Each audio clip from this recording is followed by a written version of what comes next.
ഏറ്റവും വലിയ ഫലവും പോഷകഗുണമേറിയതുമായ ചക്കയ്ക്ക് അന്യസംസ്ഥാനത്ത് പ്രിയമേറുന്നു. ഹൈറേഞ്ചിലെ ചക്കയ്ക്കാണ് ഏറ്റവും കൂടുതൽ ആവശ്യക്കാർ.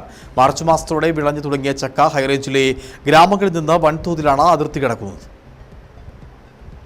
മലയാളിക്ക് അത്ര പ്രിയമല്ലാത്ത ചക്കയ്ക്ക് ഇതര സംസ്ഥാനങ്ങളിൽ പ്രിയമേറുകയാണ്. ഹൈറേഞ്ചിലെ ചക്ക തമിഴ്നാട്ടിലേക്കും കർണാടകയിലേക്കും എത്തുമ്പോൾ ആവശ്യക്കാർ ഏറെയാണ്. ഹൈറേഞ്ചിലെ പ്ലാവുകളിൽ നിന്നും ലോഡ് കണക്കിന് ചക്കയാണ് അതിർത്തി കടക്കുന്നത്. സീസണിൽ ഒരു ചക്കയ്ക്ക് 25 മുതൽ 75 രൂപ വരെ നൽകിയാണ് ഹൈറേഞ്ചിൽ നിന്നും ചക്ക മറുനാട്ടിലേക്ക് കൊണ്ടുപോകുന്നത്. പലതരം ചക്കകൾ ഇവിടെ പ്രചാരത്തിലുണ്ടെങ്കിലും കൂടുതൽ ദിവസം കേടുകൂടാതിരിക്കുന്ന വരിക്ക ചക്കയ്ക്കാണ് ആവശ്യക്കാരേറെ. തമിഴ്നാട്ടിലേക്കും കർണാടകയിലേക്കും കാലിയായി പോകുന്ന ലോറികളിലാണ് ചക്ക കയറ്റി അയക്കുന്നത്. ഇതിന് തുച്ഛമായ കൂലി നൽകിയാൽ മതി. തമിഴ്നാട്ടിൽ ഒരു ചക്കയ്ക്ക് 200 മുതൽ 250 രൂപ വരെ വില ലഭിക്കുമ്പോൾ കർണാടകയിൽ 250 മുതൽ 300 രൂപ വരെയാണ് വില.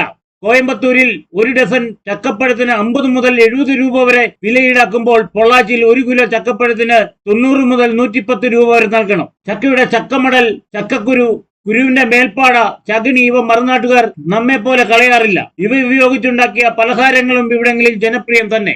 ചക്ക ധാരാളമായിട്ട് ഇപ്പം ഇവിടെ നിന്ന് അന്യ സംസ്ഥാനങ്ങളിലേക്ക് അടക്കം ഇവിടെ കൊണ്ടുപോയിക്കൊണ്ടിരിക്കുക.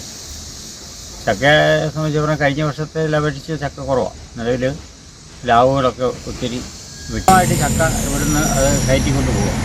കേരളത്തിലെ ചക്കയുടെ ഉപയോഗം അത് ഏറ്റവും മൂല്യവത്തായ വസ്തുവാണെന്നുണ്ടെങ്കിൽ ചക്കയുടെ ഉപയോഗത്തെക്കുറിച്ച് ബോധവാന്മാരായിട്ടുള്ള ആളുകൾ.